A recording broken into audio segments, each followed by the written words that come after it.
everybody, and welcome to the That Being Said podcast with JAA, episode 3. I am your host, JAA, and I'm coming at you really quickly because we just came at you on Saturday, and here we are, just a mere 2.5 days later. And on Saturday, we dropped the episode that was the first half of my conversation with Todd from This OffendsMeTV. Well, today is going to be the second half of that conversation.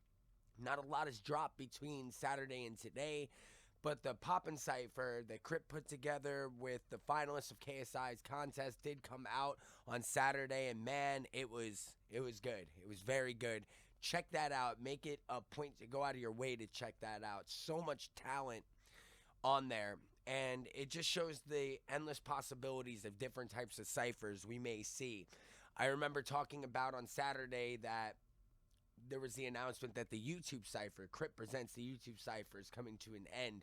Actually, I had spoken a lot more about that than the episode showed. I cut that whole portion out on that, and maybe I'll speak on that at a future time, maybe closer to the time of YouTube Cypher 3, depending on what happens between now and then.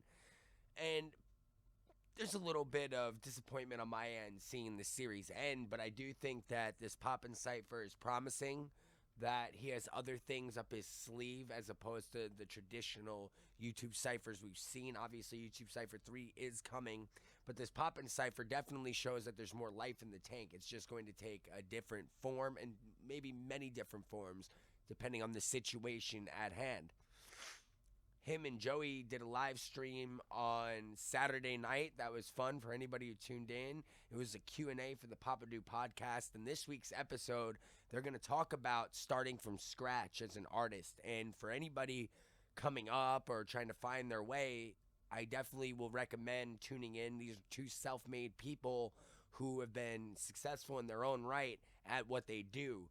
Obviously, Joey with the producer end, Crypt in the musician end, but both of them dabbling in different territories, especially with their own podcasts lately.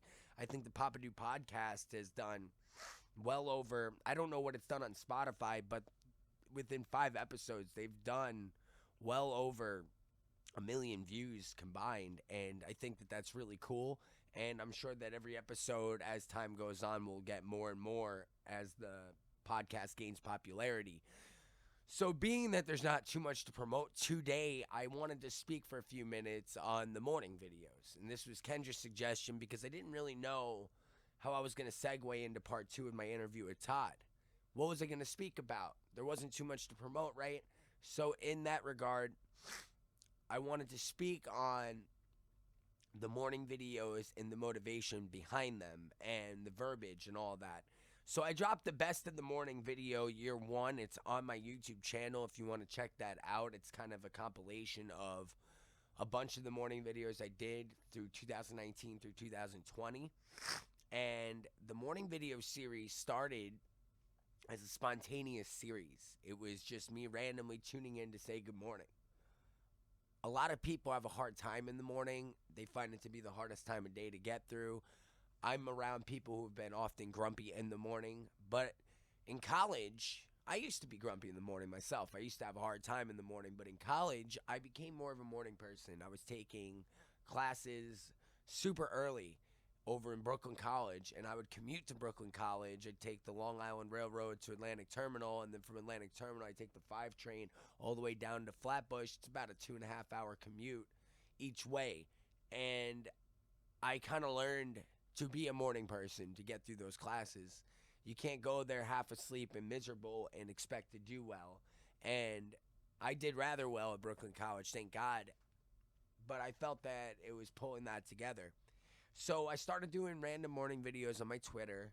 My Twitter doesn't have the biggest reach, but I don't think it has a small reach either because I'm very much active with the people I speak to on there. Most of the people that follow me, we've gotten on in some way, shape, or form, and people have kind of followed me for a long time, some of them, and know the deal. Shout out Raw Elements, Birch Boy, Barry, Elstafa. It's my boys.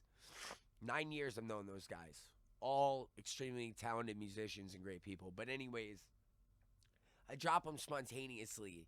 And then a guy named Jeff Browning, and he's awesome. He's very active in speaking in the hip-hop community, actually, on Twitter and always has his eye on what's going on YouTube.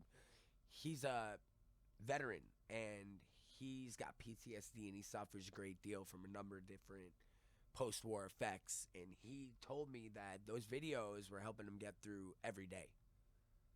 And that really took me back. And I feel that it put almost a pressure on me, but not in the sense that I felt, oh shit, I gotta really start watching what I say, but it was more or less, wow, these are doing something for somebody out there. You really should keep doing this and make it more, you should make it a regular thing as opposed to spontaneous.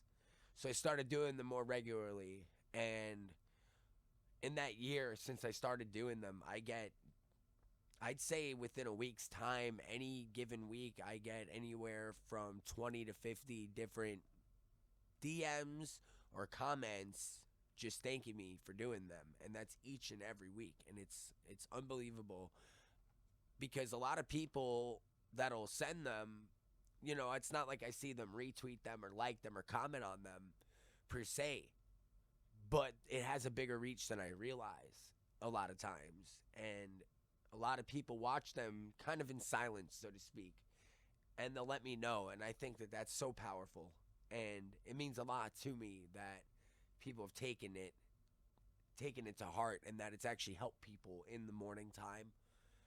Trying to be positive in a very negative space is not always the easiest thing to do.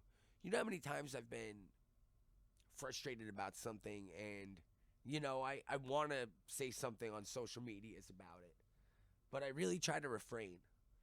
My rule is that I can bitch about professional wrestling because that's fictional. I'm allowed to bitch about that, but I won't bitch about the real world as little as possible. You notice I don't talk about politics. I don't talk about laws. I don't talk about nuances in the world. There's a million outlets for that. I don't want to be that outlet. I don't want to be that person. I can keep a lot of those opinions to myself because I don't feel that I need to share another negative opinion. But what I can do is I can try to spread a little positivity out there. Every single morning I say, we are the difference. It's become almost the catchphrase of the morning video.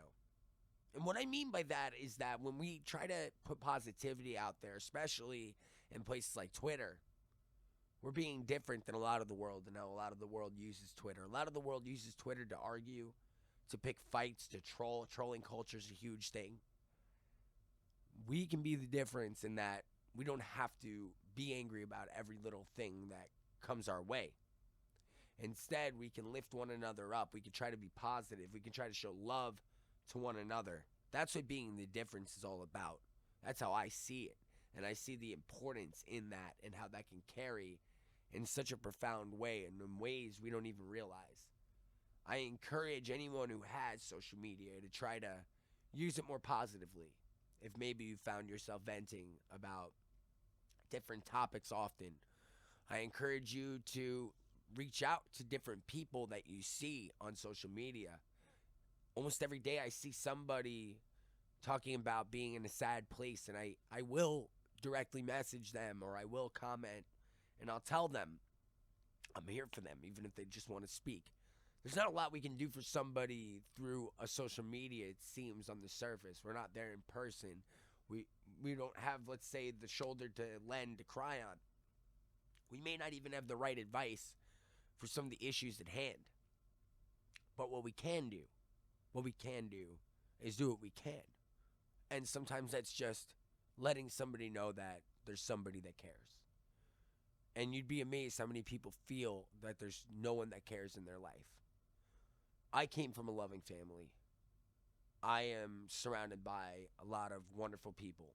I run a church, so I have a huge support system. All the congregates of my church.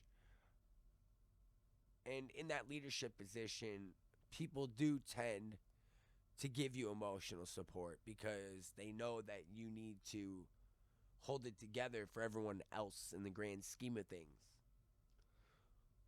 But not everybody has that kind of support system. Not everyone's family is supportive. In that way, we have to be supportive of one another, especially in a culture that can be so negative. So negative. And especially during these times. People are at home. People are depressed. People are worried about paying their bills. People don't know what tomorrow brings with this virus and the consequences of this virus. Now more than ever, we need to show love for one another. Any quarrels we have on our hearts, we should let them go in the best way we can.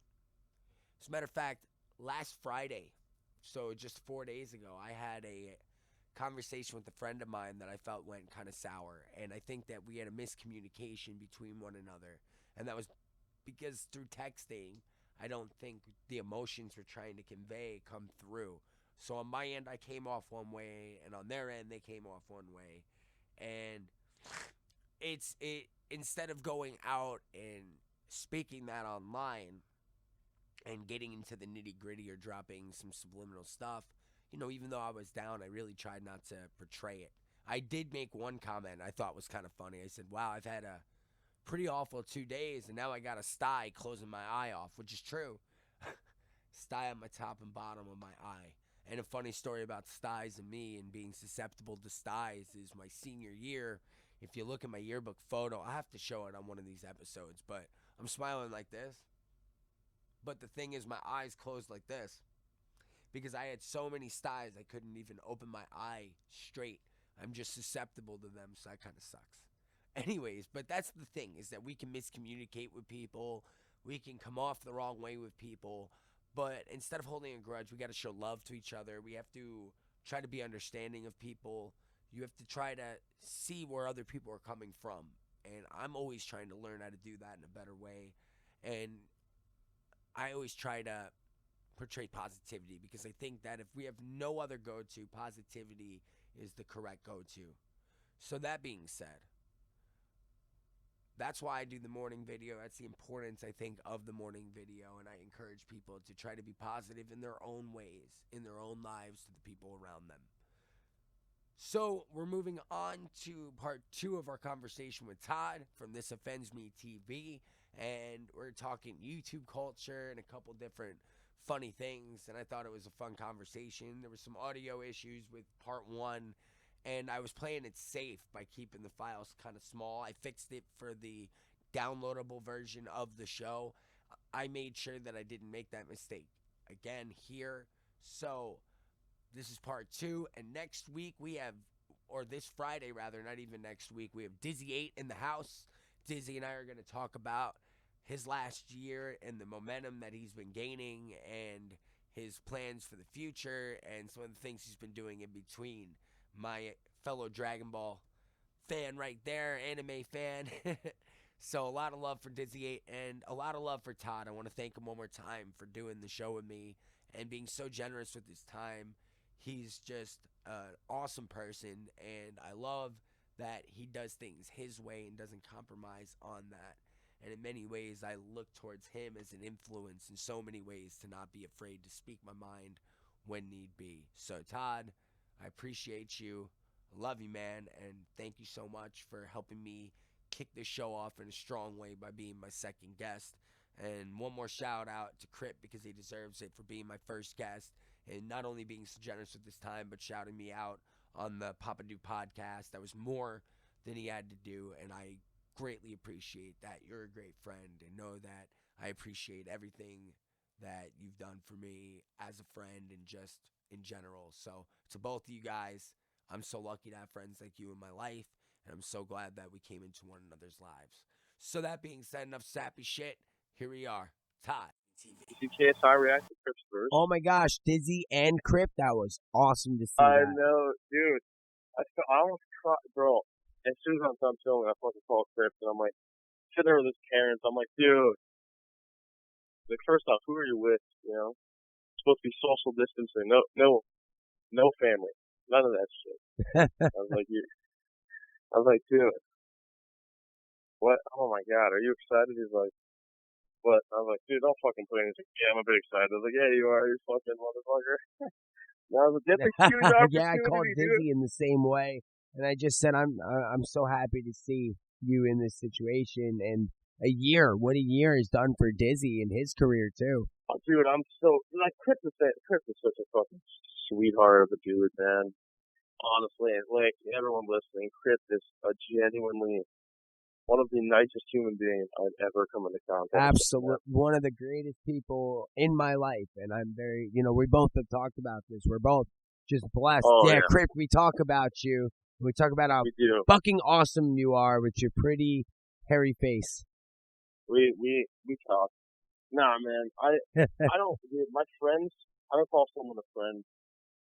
I'm very weird about that. Like Tom, for example, I don't like throwing the word friend out unless it's a mutual thing. But me and Tom, Tom's a fucking buddy, man. I love that fucking dude.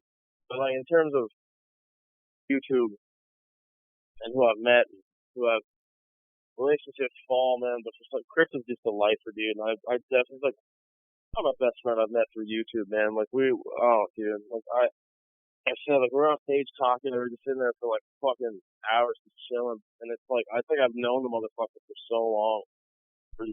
He's such a genuinely sweet, good human being. I was so happy seeing that KSI thing, man, because that's fucking a massive opportunity. And then I called him. First thing he said, "Oh, I'm way more excited for Dizzy though. That's so good for Dizzy." And I'm sitting there like, "Look at you're such a fucking." He's just like his mom, dude. It's like putting everybody else first. He just got reacted to like KSI, has a chance to win it. Just got like what fucking. And he shouts out Dizzy. Yeah, I saw that myself. Well, that's kind of cool thing too. Is one thing that I have in common with Dizzy, I have in common with Crypt, and I think one of the bonding factors with me with both of them is we have in common faith and faith in God. And I feel that God has blessed those two so much, and I think it's so wonderful to see God's blessing upon both of them in their careers. Dude, Dizzy's pretty, Dizzy's, oh my God. That's my response to talking about God is hell yeah. Nice. Full Stone Cold Steve Austin right there, dude. Oh. I started literally, that's like my response to the song. Hell yeah.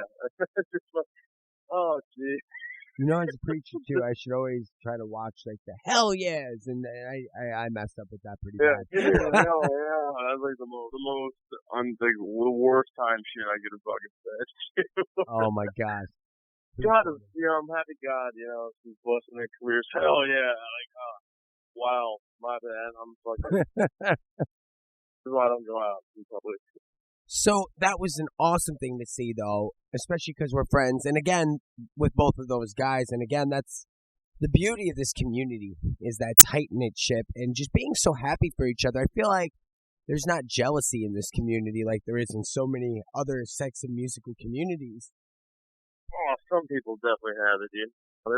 It's there. It's just some places, No, but I think it's a little healthier, like healthy competition. So, for example, when I see other guys in this scene doing well, it inspires me to do better. I was talking with Nato at Crypt's show, and he even asked me at the end of the night, he said, "Are you inspired?" I said, "Oh, yeah, I am. I want to do a lot more." And now here I am doing this podcast with people like yourself. Oh, yeah. So now I want to ask you about your goals. What are some of your goals this year, not only with the channel, but in general? Survive COVID-19, probably the star of the show right now.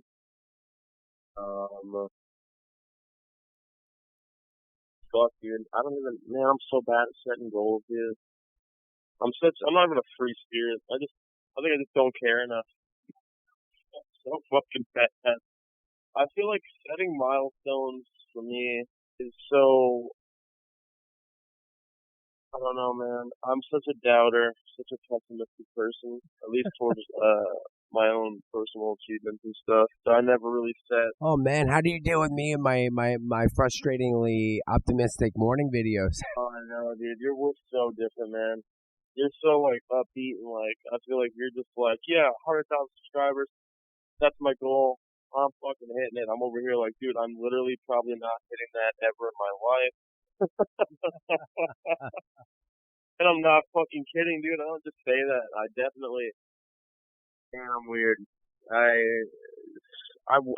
dream was not even 1 million. It was 100,000 subscribers. That was like my fucking dream when I was in, man, like what, 7th grade. It's, my buddy who had that Xbox was kind of pulling me away. How old were you when YouTube started, by the way, just on that topic of 7th grade being your dream? Oh, yeah, it was a weird dream. We were watching prank calls on YouTube. Yeah, I have another YouTube channel, man, back in the day, where I actually used to cover songs on YouTube. It was my first channel. I had such a dream of hitting 100,000 subscribers. For some reason, it just seemed so fucking official. This was that shit while PewDiePie was like non-existent. It was Ray Williams Johnson. Like, this was in that era, man. It was like the start, not the start of YouTube, but like, there was nothing but those fucking, I'm a snag. Actually, you ever seen that video? I'm a little sluther snag.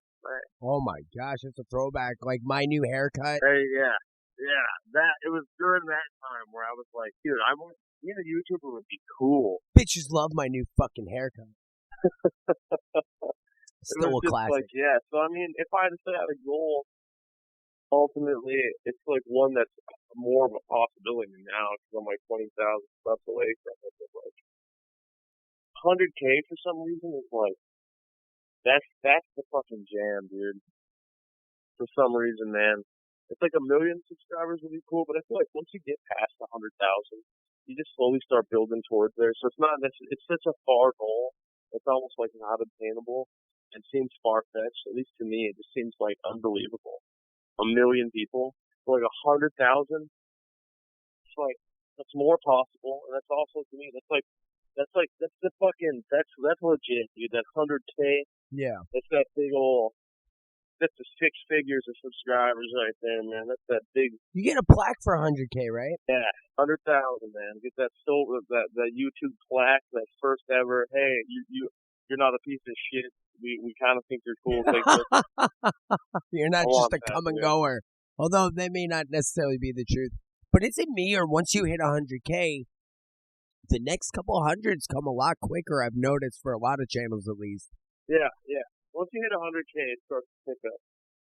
On the way there, it's just big. My buddy who's a YouTuber, man. He's incredibly successful on here. He told me, like, it comes in spurts, and you'll notice that. He told me 75,000 subscribers, I'm going to end up hitting a plateau. He's like, you're going to kind of hit a bump, and you're going to kind of freeze for a bit. And I fucking am freezing. I'm not going up nearly as fast as I was, dude. And I was like, damn. He said, after 50K, you'll slowly start, you'll hit a fucking blah, blah, blah. And he called it on everything. So there's definitely, I don't know, there's something going on. But he said after 100K, you start picking up way quicker than you fucking think you're gonna. But that getting to 100K to me is it just seems so like unreal, man. Which is why people like PewDiePie, 100 fucking million. What the hell, bro? It's wild. A lot of people felt, though, that during that battle, a lot of that wasn't legitimate. But I mean, we know that a lot of it is legitimate. So even if he had half of that legitimately, imagine that much of a reach around the world. Oh, for sure, dude. I mean, he was around 70 million before the whole T-Series thing became a thing. I mean, that dude's been cooking for the longest time. I mean, look at his support on his channel, though. Consistency, that's what makes him different, Todd, in my opinion, is consistency. Because a lot of guys, like I was just saying, will hit that 100,000, hit 1 million, but they kind of come and go. He's been one of the constants of the platform. Oh, dude, I fucking love PewDiePie so much. If there's a YouTuber that I actually look at, I'm like, what a fucking god. PewDiePie, it's not even because of his subscribers. It's like he started out being I hated his come-up content. I didn't like that screaming at video games. It wasn't like screaming, it was just being like a fool. But like, it was very pandered to kids, and that just wasn't my thing. I saw him on that South Park episode. That was my first exposure to him. What's up? Oh, I'm sorry if I cut you off there. My first exposure to PewDiePie was that South Park episode when I guess he was more catering to that audience. But before that, I had kind of heard of him, but not really. Yeah, I wasn't a fan of his earlier stuff because it was like, it's cringy, if anything. But then he started calling out YouTubers, calling out fucking CEO of YouTube. YouTube cut him out of the YouTube Rewind. He became kind of like that black chick, the bad boy child, who it was like that. it's like that the father sitting there like, you're gonna be a fucking doctor, Jimmy. And then out of nowhere, he's just like, fuck no, I'm going into porn. That was PewDiePie. And I was like, damn. Man, he came out of left field, and everyone's like, what the fuck? I just admire him for that, dude. And how he's like, oh, just the fact he put up his own YouTube Rewind, and it got a million times more support than the actual YouTube Rewind. Didn't the Rewind this year pretty much leave out Logan versus KSI? Like, that must have easily been the biggest event. No, they did a top 10. YouTube Rewind was asshole for this. Yeah, year. it was like a top 10, right, this year in different topics or something like that. Yeah, it was so asshole, dude. Because the last one they had got absolutely murked, man. It was such a politically correct, like, it was so catered to like women empowerment and blah. It's fucking. It's just the YouTube Rewind. It's like, dude, show love to your fucking creators. You don't have to come here with a political agenda and get weird, man. And they got clowned so hard. It's the most disliked video of all time on YouTube. Like, there's 20 million. That's right. It was the most disliked of all time. Dude. But it's a joke. I felt that the YouTube Cypher, believe it or not, I know some people say, oh, well, it didn't have that kind of reach. Bullshit. That deserved to have a place if YouTube Rewind had legitimacy, in my opinion. They would never throw that in there, dude. But it was a moment. It was a moment, and like you said, it was like the foundation of a whole sub-community on their platform. Now, obviously, some people say, well, it didn't have that kind of reach, but I call bullshit on that. I really felt if you had a legitimate YouTube Rewind, you have to have KSI and Paul and different things like the James Charles thing and all that and sub counts, but YouTube Cypher did low-key belong in there. That's just my opinion. Yeah, I definitely like how many. It was nice. It was nice, dude. It was a good bring together. There's a lot of familiar faces, man. That's how me and 6 Seconds started talking. I mentioned this 530 thing, and now Shizzy's one of the homies, dude. Like a genuinely good dude, just a lifelong friend. Oh, he's cool as fuck. I met him at the Crypt show in Brooklyn last year. He's a solid dude, man. Fucking talented, man. That's how I saw Luke. I was like, yo, who's this Don dude? He's fire, man. I like this guy. The start of the thing is the first person to go on the Cypher. I was like, man, I'll fuck with this on the Cypher too. And, very talented. There's so many talented people that I was exposed to through the second Cypher rather than the first. I knew a lot of people in the first. That second Cypher introduced me to so many people I hadn't heard of, like Moxus or Ryan Oakes. Oh yeah, dude. I hate how people clown YouTube rap, man. I feel like it just became something. I definitely give a lot of credit to the corny bastards, man. There are some seriously corny people do some corny shit. I'm not gonna throw names out there because it's just gonna make people upset, and we don't like that. They hurt the scene as a whole, though, is what you're kind of getting at, right? Oh, I'm sorry. No, I said that they kind of hurt the scene as a whole. Almost like I'm a preacher. Sure. There's the crazy fucks out there, and they give the perception that all preachers are fucking crazy, for example. Oh yeah, we had this conversation, dude. Yeah, that goes in with religion, politics, just anything. There's a bad bunch, and that ruins it. They ruin it for the rest, dude. Or at least the perception for the rest. Yeah, there's a couple moldy strawberries that kind of fuck the whole thing up, and next thing you know, you're like, yeah, fuck strawberries, you can't eat those. So that's how I feel when it comes to YouTube rap, man. It's going to be something that's going to be clowned on for a while, because there's a few people who are just, they deserve to be clowned on, but then they go by the YouTube rap thing. I feel like some people who just like, the more people who get, if you're a content creator, and you're also a rap artist on YouTube, and YouTube is primarily where you put your content and music out, you're a fucking YouTube rapper to me, dude. I don't give a shit how big you get. It's just how it is. And I feel like the more people who deny that, I'm not a fucking YouTube rapper. The more people who do that, that's the more people who are gonna be like, yo, fuck YouTube rap, then. That's gay, dude. Ew. Fucking, this dude doesn't want to be called a YouTube rapper. Well, respect to JJ for that, right? Because he's always kind of stood by that title. He's never denied that. He knows where he came from in a lot of ways. And if more people did that, that would be really Oh, awesome. Crypt? You talking about Crypt who's accepted it? I'm pretty sure. Crypt many times, yeah, in the same way has said that. Yeah, he embraces it, and that's what makes me happy, dude. Like when he jumped on the fucking stage, he was like, "Yeah, man, my name is Crypt. I'm a rapper. Blah blah blah. I started out, YouTube. I have 800,000 subscribers there, and it's just like it's nice that he's like, dude, people, it's YouTube, dude. It's like I don't understand. It's like a lot of like celebrities too. They'll be like, "Oh, YouTubers, like what is he? Like they look at YouTube as if they're like less because they're not in like a bunch of movies. Look at David Dobrik, dude. That motherfucker had Justin Bieber promoting Yummy in his video. He has, all these kids. Like look, man. I don't like Ninja, but Ninja has so much pull. He had Drake on his thing because Drake's releasing an album. Bro, he was on the Red Bull cans around the country. Yeah, dude. You look at these fucking. Look at PewDiePie has more pull than anyone. Dude, he has a fucking video where he said he wants this video has to get the same likes and amount of dislikes. It has like 5.7 million likes, 5.7 million dislikes. He'll drop a video be like, this video better get a fucking million dislikes right now, and you get a million dislikes. PewDiePie has the most disgusting amount of reach, and there are celebrities out there who like PewDiePie, and it's like, this dude, you might be in a movie. Alright? That's all fun and well. Good job. You're the lead star of the new Transformers.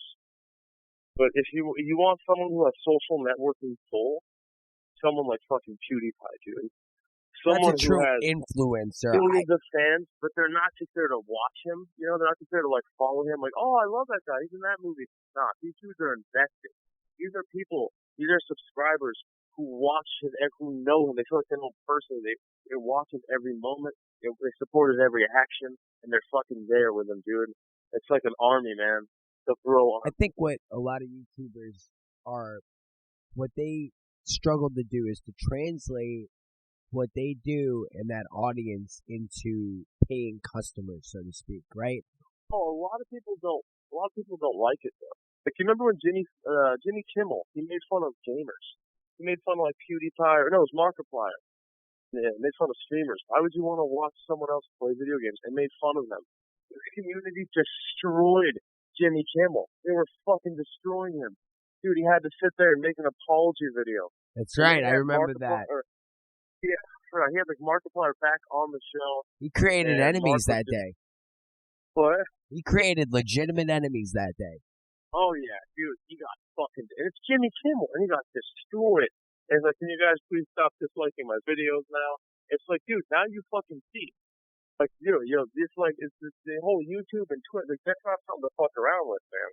No. These people, this is, a lot of people look at, and it's just crazy how much, like, I feel like that's the difference between, like, there's definitely popular YouTubers who let it get to their head. And I feel like there'll always be that little ounce of, like, that there's a certain amount of, like, a certain amount of humble, not with humility, I don't know, whatever. They're more humble in terms of YouTube creators because they know, it's not like they're just fucking just A-list celebrities and they're looking at everyone in the movies peasants. It's like, nah, dude, they look at YouTubers like that too. There's so many. So I've just seen it so many different places where like celebrities will like act like, oh, who's that YouTuber? Oh, that person. Oh, YouTube. Oh, some YouTuber. But it's like these YouTubers have so much pull. Yeah. Dude, they can make or break like movie reviews, man. Like there's the critics on YouTube, the people who. Well, Reddit too plays into that kind of culture, and that's right. When you start making enemies though of that, the right Reddit. You've seen KSI's Reddit, for example. When they make a decision to do something, shit's going down. Oh yeah, it's. I mean, there's some A-listers like fuck man. Let me think. Like shit. Ryan Reynolds, for example. God, his following is in love with him. They'll never stop following him to the end of the earth because it's Ryan Reynolds. He's definitely someone who's like, there's some combatant there too. I should say for some reason PewDiePie wanted to target Ryan Reynolds. there would be a solid amount of confliction there. Like it'd be a very, it wouldn't be an easy win because he's got some. But there's just some random ass, you look at the fucking, yeah. What's interesting you said, Ryan, because I feel that he's one of those celebrities that's been wise enough to embrace the change in culture. And we've seen it. He's been on 100%. honest trailers and that kind of thing. 100%. That's going to help his relevancy long term. Yeah. Oh yeah. You gotta. YouTube is. That's why the whole adpocalypse thing with the whole YouTube and should have never caved. It should have been like when Coke and Pepsi pulled out their whatever their ads. YouTube just fucking bent over, just lift their fucking hand, wipe their assholes. Like there was no. It should have. It was like what Bill Burr said it best. When people were getting mad at McDonald's because there was no healthy menu. He's like, you're at fucking McDonald's. Everything's poison. You're putting poison in your system. You deal with it. You want a salad? Don't eat a fucking salad at home. But no, McDonald's caved. This is our healthy menu. Nah. You say, listen, you idiots. You're here. It's bad food. You eat it. That's it. That's all we are. But no, they caved because they were getting some feedback from some people who were like, I want healthy options. I want a salad. Oh, YouTube should have been like, yo, listen up. You want to take your fucking ads? Take them. We know what we are. We're the fucking dude. Fuck cable television. Fuck. We're gonna be the number one streaming service, dude. We're gonna be right up there on Netflix, YouTube, Hulu, Crunchyroll, just for anime. I love anime. It's like, dude, these are like, who the fuck watches television? It's a very look at the Netflix streams. It just says how much video games and the streaming services, how much pull they have. This fucking pandemic has shown. Netflix is crashing every other minute because there's a billion people on there. It's like YouTube should have said, fuck you guys, take your ads out, but you'll be back because you fucking need us. It's but true.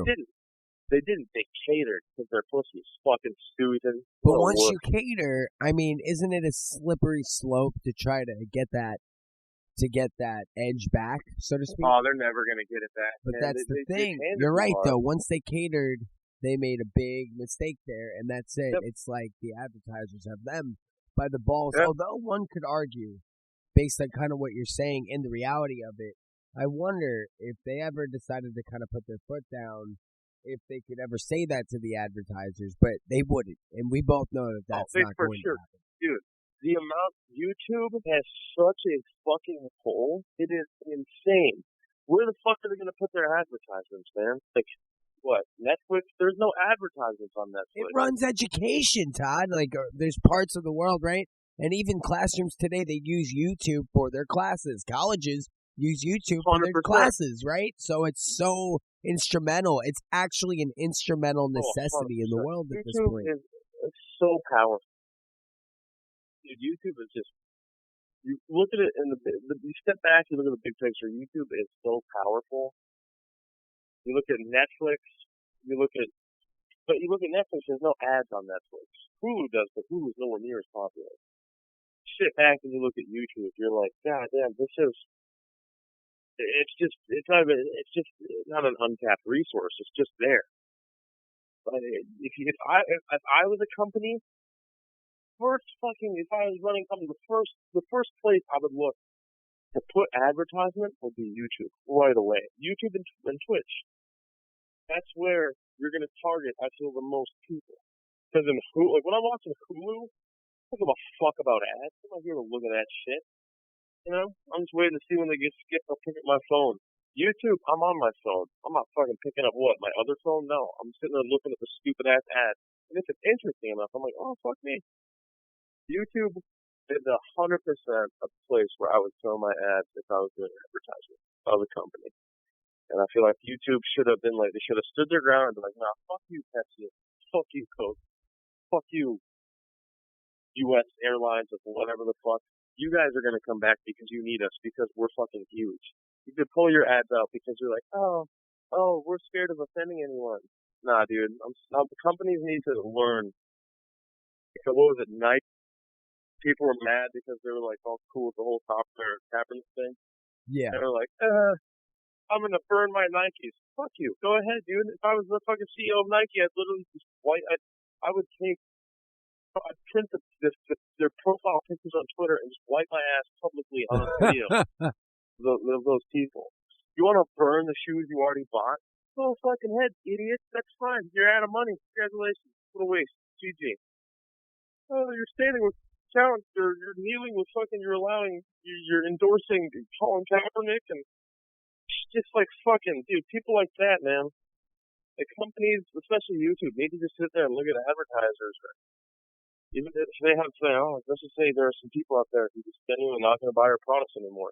Fuck them. Don't cater to them. There was another change. What was it? Nerd City, who did that video on Jake Paul talking about the advertising to kids. And now they did that almost like a second round of Adpocalypse about advertising to kids. And while he did bring up excellent points, how Jake Paul does almost like 1980s He-Man style advertising to these kids subliminally within his videos, it affected the entire platform. And now, even when you post a video, is this made for kids? Is one of the first questions that comes up. Because YouTube's dumb. Oh, yeah. And what they should do, is what I've been saying forever, they'd do is have it, is this video for kids? Well, I say, no, it's not. They take that and trust. If it is for kids, that's it. Not for kids, or whatever the fuck the case to be, it is, Then, yeah, they could strike you out and give you some bullshit and, get mad at you, give you a warning, or here's an email saying you're an asshole. They should put, like you, let's just say Bud Light's coming in, Budweiser ad, an ad for a show like South Park or a mature movie. Throw that ad on a mature video, one of my videos where I'm swearing, where I'm not being some fucking sweet little, hey children, today's video we're making crafts. Like, that's not my fucking channel. Throw some content on, throw some ads. It's for more of a mature audience. Don't just completely demonetize it, you fucking pricks. I don't understand the logic there. So dumb. Like, there are mature ads out there for mature movies, tons of them. For mature products, tons of them. Throw that shit on mature videos that says they don't have an audience that's for fucking children.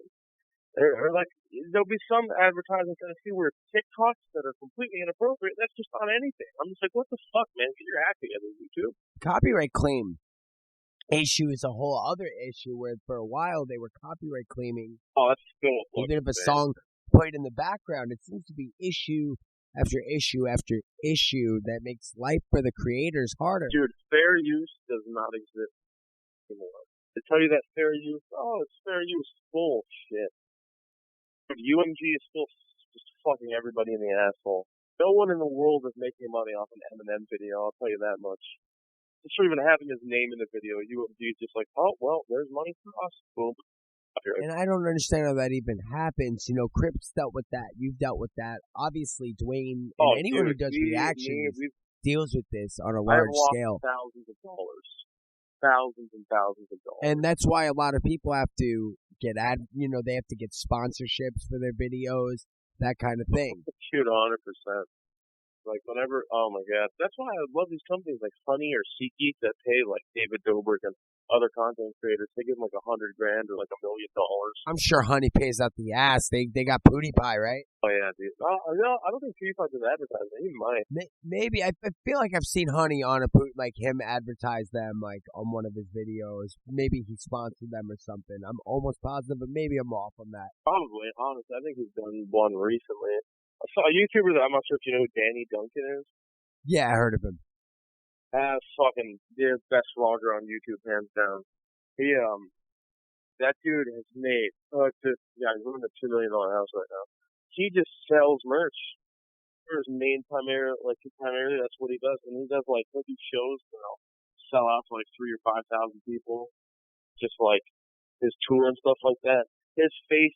You ever seen the shirt at Zoomies or something like that, or someone walking around with a shirt that says Virginity Rock? No, but I'm sure now that you've mentioned it, I'll notice it. That's his brand, and he's officially he's part of Zoomies, like the face of Zoomies now, and it's so fucking dope seeing like. But that's clever, right? As opposed to somebody like Fusi who made mistakes in that regard, not being able to, let's say, turn his audience into a paid audience. And there's ways that you can easily make mistakes in that Oh, yeah, way. there's ways that you do it, and then there's ways that you just come off like a fucking fool. But not to really change topics, but I also want to try to get, I guess, topical, so to speak. What's your thoughts on the iDubbbz situation that happened the last week? Because it really seems for the first time ever, iDubbbz kind of has not only the audience against him, but he's lost a lot of his leverage, I believe. Well, that's literally, I made a video on my second channel talking about it. That's literally just worded it perfectly. Link me after this. I haven't seen that. I said, all right, man, I'll keep it short, sweet, simple. If I'm dating a chick and she says, I want to make an OnlyFans, you can do that. But I'm fucking dumping her. You can do that if you're going to be single. I'm telling you that, dude. People these days find it as men are insecure. I don't need thousands of men jerking off to a picture of your fucking pussy, dude. Like, no, that's not me being insecure. That's just me being, I don't want that. So I would leave her. Why iDubbbz' girlfriend, who is with someone, and her, I'm pretty sure her herself, she's making a lot of money. I don't know why that house is generating so much income. I don't know why she feels inclined, want to make an OnlyFans. And people are like, oh, they're just lewds. All OnlyFans accounts start with lewds, dude. I give it a few months before she's butt ass naked doing something. And I just don't see the point in being like, yeah, it's not for me. It's not my cup of tea, dude. And there's these people like, don't judge women for wanting to make an OnlyFans. Just don't judge men for not wanting to be with women who have one, you know? If you come out of left field, like, oh, I've been dating for a while and I want to make an OnlyFans to show my pussy to a bunch of strangers online. It's not every dude's going to be okay with that. This is not every woman will be okay with that, vice versa. But you notice his video. Very defensive, especially for him. Oh yeah, this is the first time he broke. Full broke him, dude. He could sit there and say like it doesn't affect him. It affected you enough to make a video on it. He could have just sat there and let it just blow by and not given a fuck, and not ever like just like let it be like, yeah, fuck it, I don't give a shit. Look at Eminem did the Nick Cannon thing. Everyone was waiting for it. He didn't fucking respond. He said, fuck it, let's just let it blow past him. Like, when are you gonna respond to Nick Cannon? When are you gonna respond to Nick Cannon? What's going on, dude? Can you respond to Nick Cannon? He just said, fuck that, I don't give a shit. And he let it go. Lords of Mars shit, let that go. iDubbbz just broke. The dude, I've never seen a dislike ratio on his fucking channel that hard. He always had such valid claims and such amazing points to argue. This is the one time. It took a shit. His points were tragic. They were awful. Tozy made a response to his response, and God, he fucking destroyed him. I haven't said nothing. Like, I just blew my mind that someone who I was like this whole time was like, that's the god of YouTube. I saw that one video where someone took that scene from Thor. It was like, I strip you of your title, right? And it was like legend and all that. That's hilarious. That was, but something I've always thought about iDubbbz, and some people are now pointing it out. But one thing I always felt about him was he had always used if I say it first, then it eradicates your point. So I remember him also being really big, especially on that Leafy video where he was like, well, Leafy's insecure about his chin, so I'm going to really, push this whole thing about the chin. And now it's very obvious he's got a bit of an insecurity about this. But I always felt that he felt 100%. If he said it first, it takes it away. And, well, no, I don't believe that that's the case a lot of times. So he's officially looked at as like a cuck. He's been sick, dude. Leafy came out of hiatus after 2 years of not uploading. Upload a 30-second clip calling iDubbbz a cuck. Pretty legendary. That's the best thing to happen to YouTube since who the fuck knows when, dude. I love iDubbbz. I love his content. I think he's vital to the community. This content props is provided a service. I feel like he being he doesn't change himself, and he stays strictly I'm an asshole. I say what the fuck I want. It's just how it is. And he's vital. People like him, you need that shit. You need him. He's like the commentary king. God, he took the L on this hard, man. And I don't think he's coming back from it. I think the only thing he could do to lessen the tension and get his respect back be dumping her. dumping her. But even then, it's the stink, so to speak, is going to linger on him. If he drops a content cop, are people going to take it as seriously as they have in the past, or hold it in to that high of a regard anymore? Yeah, people are going to be like, dude, your girlfriend literally started an OnlyFans. It's wild. Right? I never thought this day would come. I was curious what your opinion was on this. It's I think people are making a huge deal about it, but like I look at it in a way, as annoying as it is, that people are like freaking out, like, we don't like you anymore. This dude, he's always thrown himself up there like that. I don't give a fuck. It's just, like he's like the last person I would have seen that coming from for some fucking reason. I was like, Jesus. And his girlfriend's like, I'm excited to start an OnlyFans. I'm just like, what? I did to show your body off to like other people, primarily dudes, for validation in exchange for money. And like I saw someone saying like, "Oh, OnlyFans, you're an online prostitute." Like, how the fuck do you even argue with that? Honestly, definitely an uphill argument to try to. Yeah, so to like speak. I can't. Like it's really what it is. But I'm not one to judge it. Like I say to Kendra I'm not. all the No, time. I like I said in the video too. I appreciate, if you're a woman and you want to hustle, and there's, like, I broke it down. There's the simps, there's the incels, and then there's the feminists. The simps, those are the dudes who are going to pay for you. They're going to white knife for you. They're going to be like, oh, this is my online girlfriend. I love her. She's making photos of. I like this voice impersonation. Can you do that voice on my album? Yeah, I got you, dude. There's that. The simp, and then there's the incels who just want to just be like, hey, you're fucking nothing. You're worthless. You're a woman. You're superior. There's like, that fucking god complex. Those dudes who are just little psychopath keyboard warriors. Yep. Push up their glasses anime style and they go to typing. And they have and then you have the feminists who are gonna get mad because men are breaking up with their girlfriends for having an OnlyFans. Oh my God, you're insecure. It's like, no, you stupid bitch. Like, fuck off, Becky. I'm not insecure. I'm just not a fucking idiot. I don't want my girlfriend spreading her legs for thousands of dudes online in exchange for money. Like I tell Kendra all the time, to judge people that do that, I feel like it's out of my lane, or out of, like, I feel that it's wrong to try to be judgmental on anybody who does anything that they do. Let's say a hustle or what be you. But I'm not going to go out of my way to condone it. I'm not going to, obviously, I don't look at things like that, but I'm not going to go out of my way to say, well, I feel you either. You know what I mean? I don't like to condemn, but at the same time, I will not condone. Does that make any sense? Yeah. No, if I found out my mother or my sister had an OnlyFans, I'd be like, what the fuck, dude? And I gotta look at it in that aspect, Like, strangers, like, it's gotten to the point where every chick is just doing it because it's easy money. But it's like, you gotta sit there and think, that's there forever. I have a friend who was a cam girl, and she tries to delete everything. Dude, that ain't going away. That's there. You can't hide that. The internet holds it all.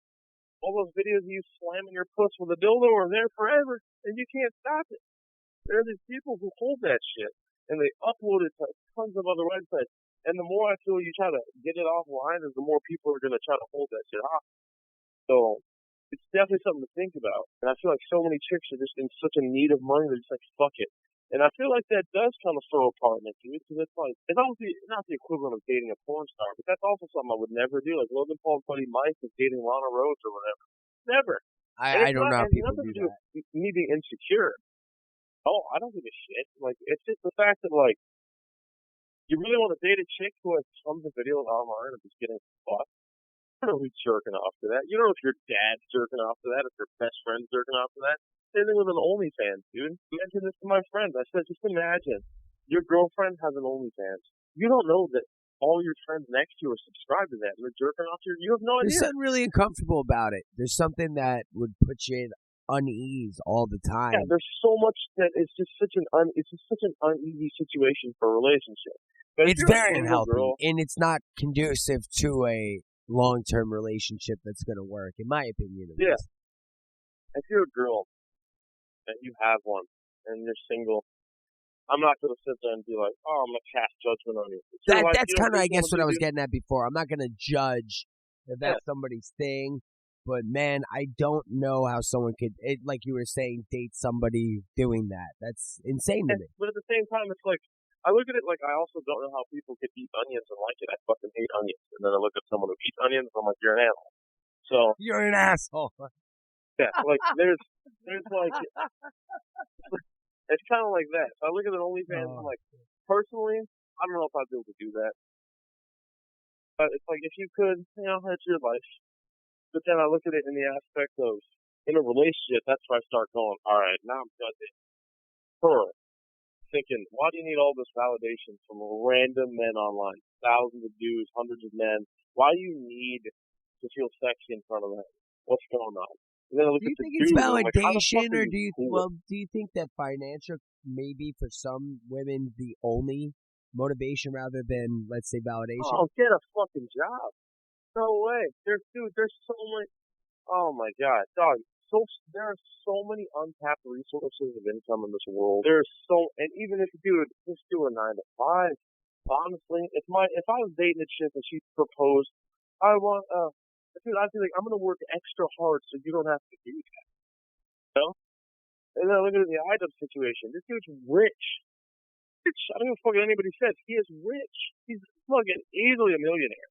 The amount of fucking holy shit. Even if he's not, he could be. All iDubbbz has to do is reach out to a company, Geek Honey, anything like that, and just be like, yeah. I think in an interview he said the residuals just from his older videos are more than enough to keep him afloat. Oh, exactly. And it's like, even without that, all he needs to do is just reach out to advertisers and I'll suck his dick for real quick. Why the fuck does your girl need to make an OnlyFans? You're fucking rich. That's when I'd just be like, what the fuck? I'd leave her. Such a weird situation. I was really curious, though, your thoughts on that. I had a feeling that you had a couple opinions on that topic. Oh, dude. I'm sure everybody knows my thoughts. I'm pretty sure people could just read it. I don't even think I needed to tell you. I think you just knew. Nah, it's a joke, dude. Like, I'm not saying control women, like I said in my video. I'm not saying ever tell her what to do. Tell her she can't do this. But while it's your life and you're in control, this is my life and I'm in control. I would never, beat the shit out of my ex or like, a girl that I'm dating because I'm mad at her. Oh, you're making OnlyFans or anything like that. I wouldn't yell at her. I wouldn't say shit. I just be like, fuck it, I'm leaving. Whatever, dude. If that's how you want to roll the dice, roll the dice. Well, this is the end. Very cut and dry. Yeah, like there's no sense in. Dude, I've gotten to the point, man. It's like, even with like people who I'm friends with, man. Like once I start seeing people get a little like argumentative, they get that like and they start pushing a little negativity. I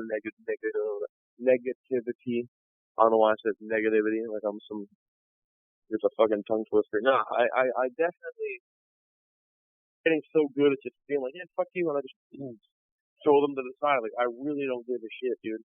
I don't give a shit if we're friends through YouTube. You're a content creator. You're like some fucking massive YouTuber. You're an A-list celebrity.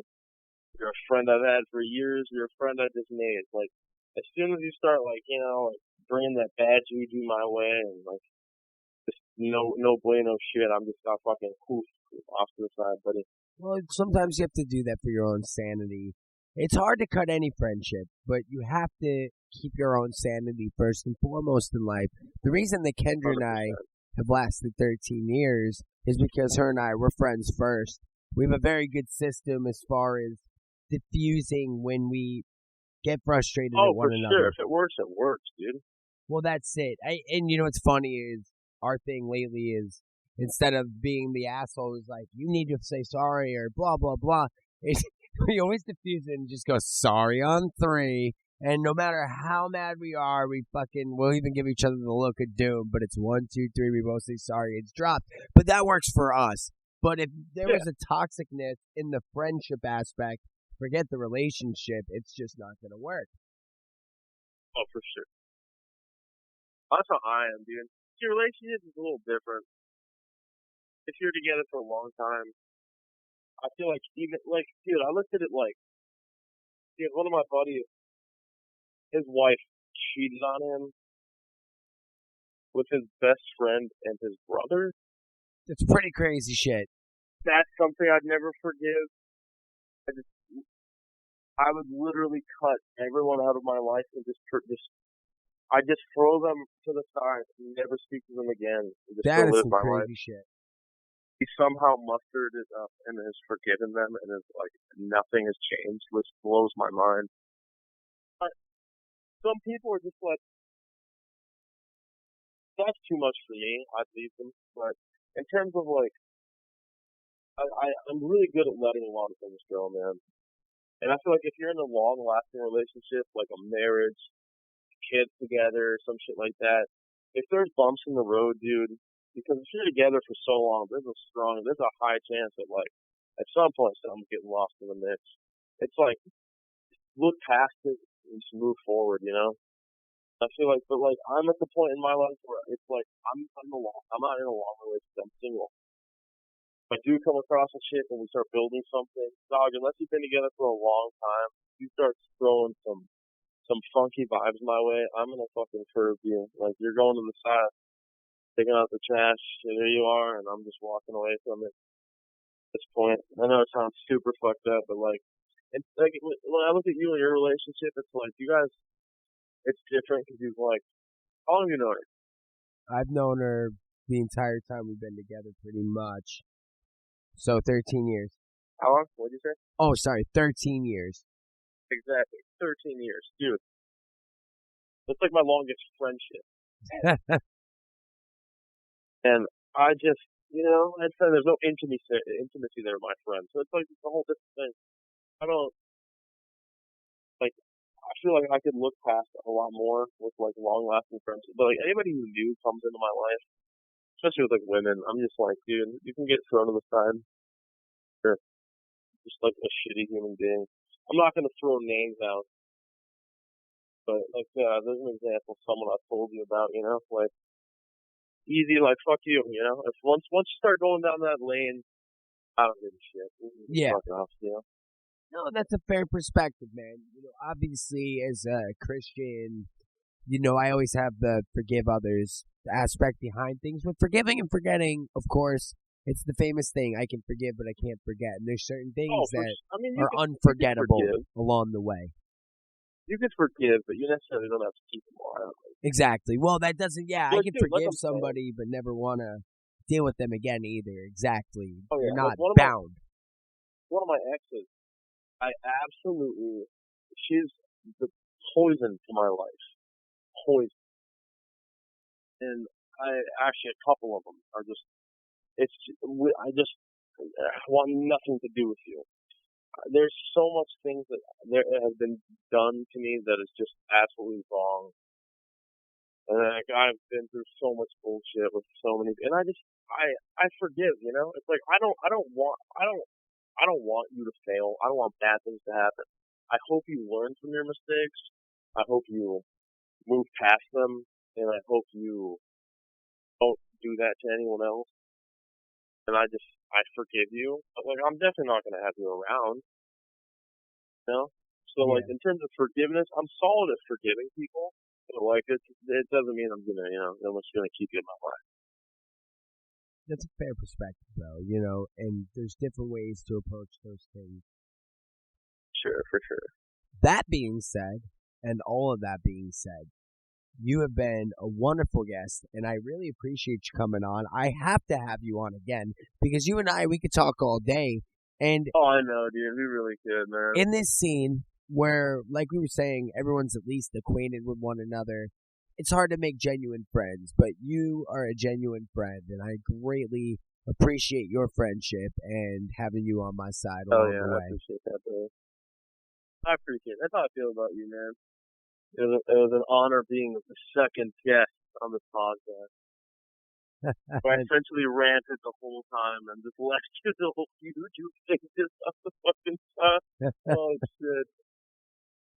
No, but it's good conversation, man, and that's the thing that I love about you, your channel. But and I've told you this before, you're unapologetically you, and that's what makes you different, especially in this politically correct culture. You are yourself, and you know what? No one can ever put the word fake even within 1,000 feet of you. And I appreciate that. I appreciate that, man. That's why I think we get along. I think we get along because we're both on that, the same in that aspect. You're very much you, dude. That's something I appreciate.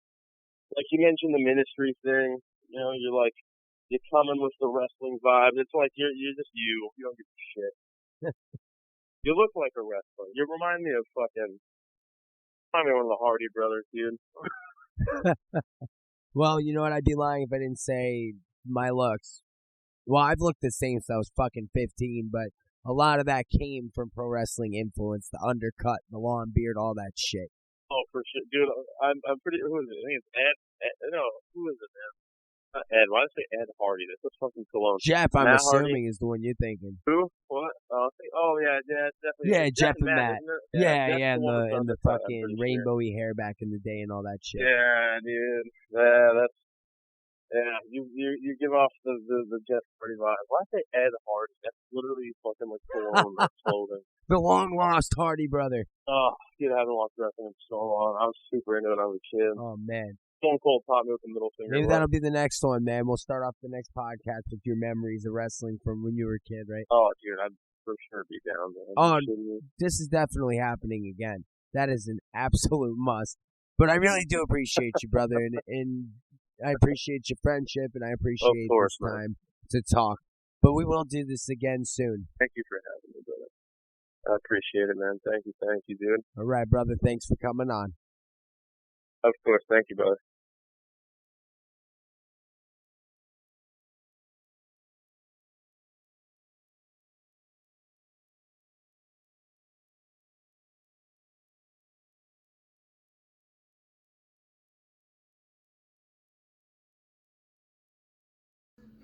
Thank you, everybody, for tuning in for part 2 of my interview with Todd from This OffendsMeTV. Make sure you tune in Friday for my interview with Dizzy 8. And if you want me to plug your songs or albums, make sure you use the hashtag TBS Podcast on Twitter and follow me at Medicine Spoon NY. I'll see you all Friday.